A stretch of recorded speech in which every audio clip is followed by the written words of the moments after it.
Hello, welcome to On the House movie reviews and podcasts, where we talk about movies, video games, and TV series. Because hey, whatever we want to talk about's on the house. Joining me today for this special quick episode is Dave. It's just me. And folks, this is going to be a different situation because we're going to be reacting to two trailers that came out. The first is the Looney Tunes trailer, and the second is the recently announced Fraggle Rock.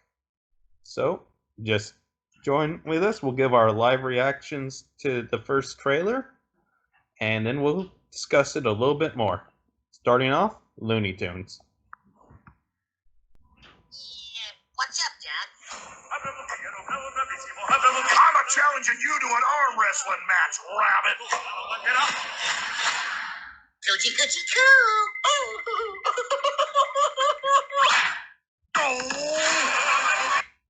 Wow, this looks like the animation looks really. Is this hand drawn? I mean, I'm sure it's Flash, but this looks good. I thought I caught a putty cat. I just love technology. Stretch your stuff. The crazy thing is, I don't even wear clothes. Hello, amusement park. No filthy animals on my ride. Oh, brother. This place isn't kidding around. I am amused. I claim this in the name of Mars. Bring the kids.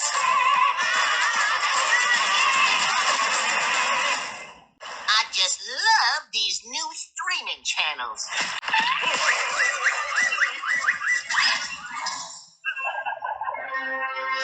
Woohoo!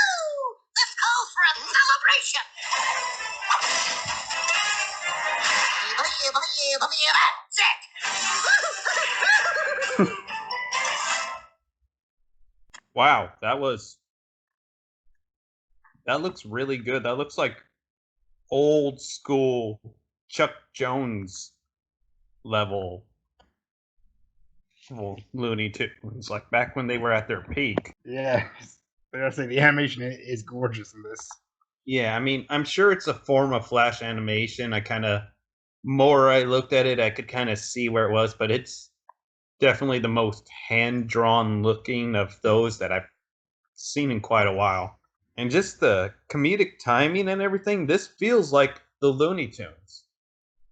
I mean, I know the Looney Tunes never really went away, but definitely later versions of them, it just didn't have that pure anarchy that made the original Looney Tunes popular, and this looks like it's got it in spades. I mean, probably my favorite Looney Tunes related thing was that PS1 Bugs Bunny Lost in Time game.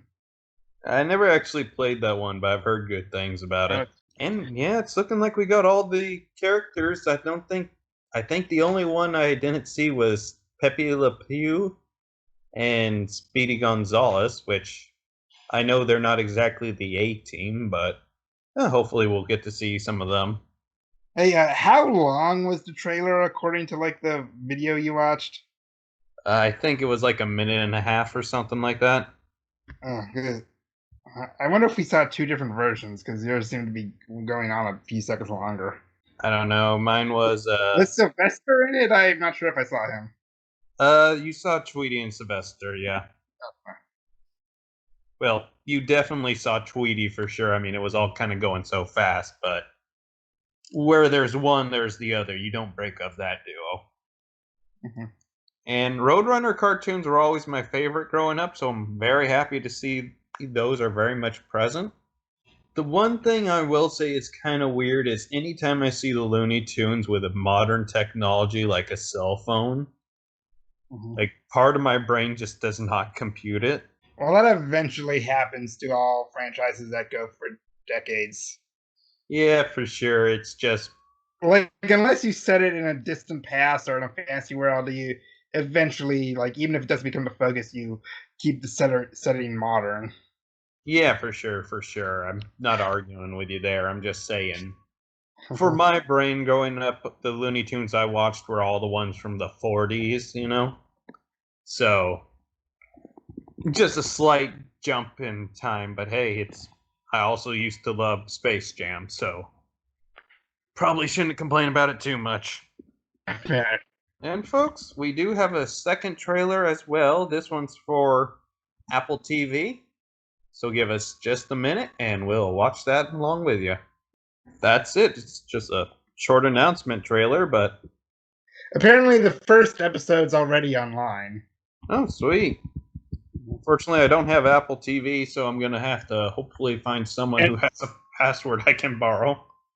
And this is gonna be like, it's not like full-length episodes, just apparently like 5-minute things. That this is being made entirely in quarantine. No, okay. Oh, that Like, kind and actually, that's worked into the premise of the series. Oh, really? Yeah, apparently, from what I read, like the Fraggles are all trapped in separate parts of the rock, but they communicate using quote doozer tubes. So it's the Fraggle equivalent of the internet. And whereas Looney Tunes, there's always been something of theirs throughout the decades, like media wise, like there's been comic books, but then there's pretty much been nothing for Fraggle Rock since the original show ended.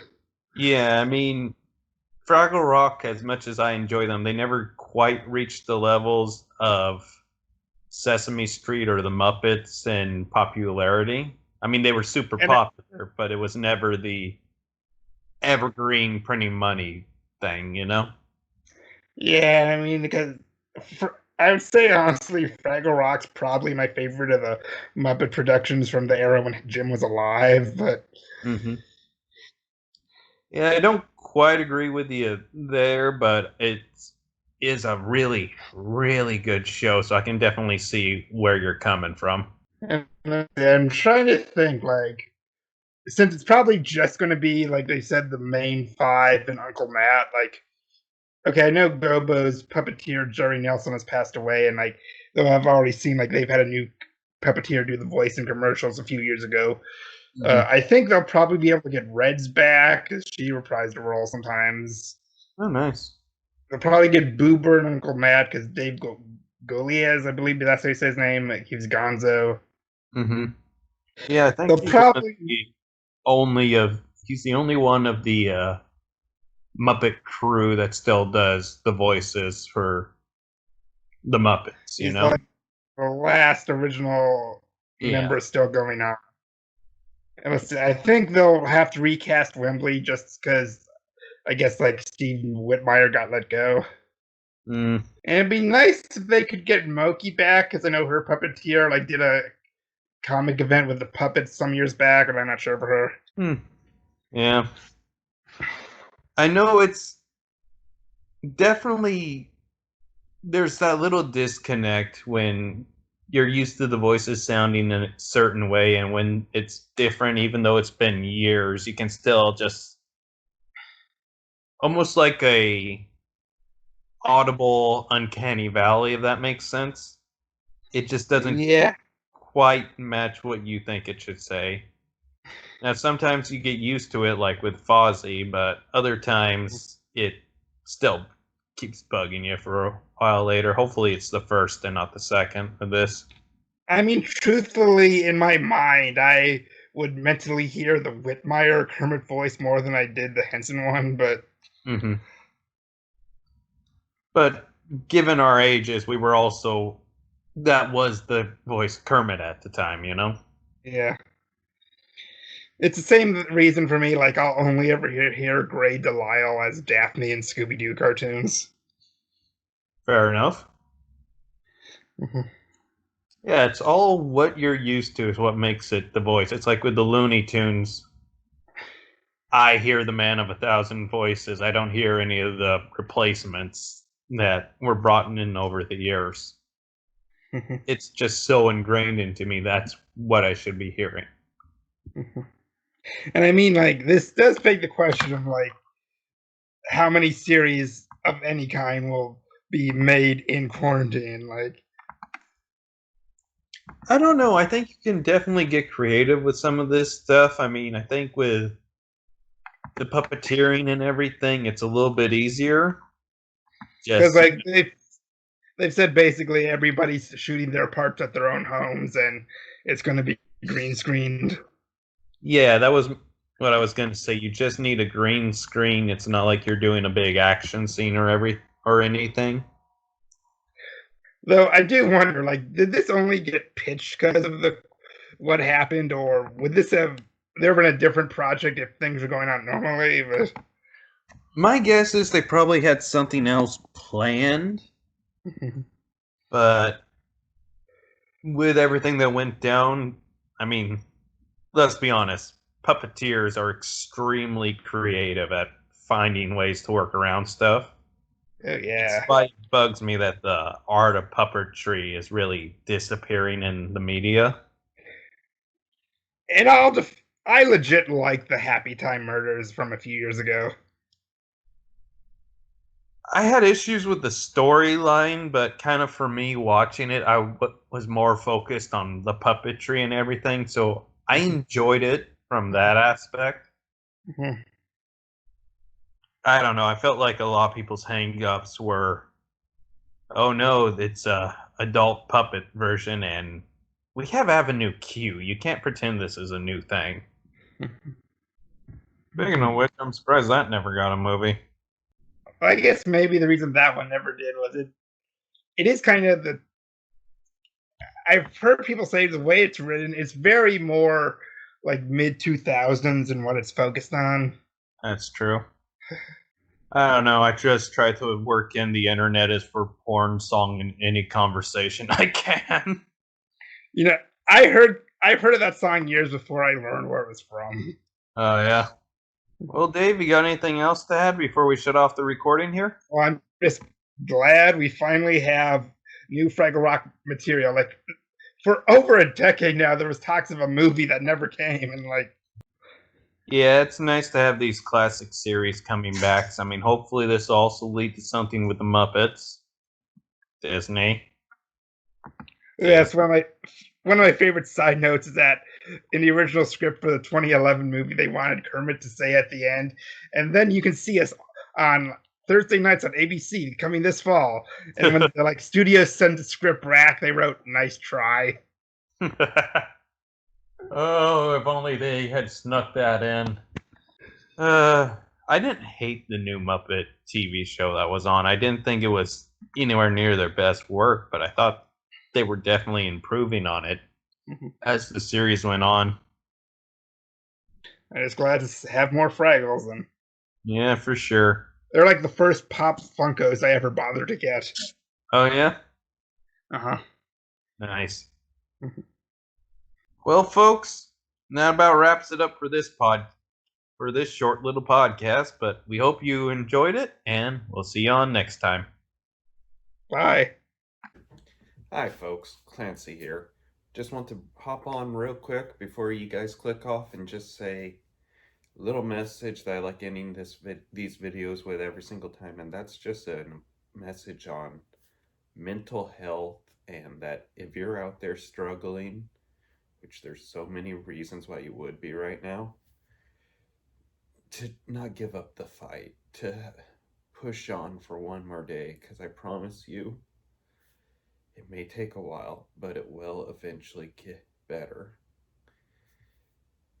I've been at the point where I've wanted to completely give up in my life, but I kept struggling and kept fighting. Even sometimes I didn't want to. I had to spend some time in the hospital just to get me in the right state of mind before I could even go to my own house and sleep without being a threat to myself. And my wish, if I could grant it to the entire world, is that nobody else has to suffer like that. It's not a fate I'd wish on my worst enemy.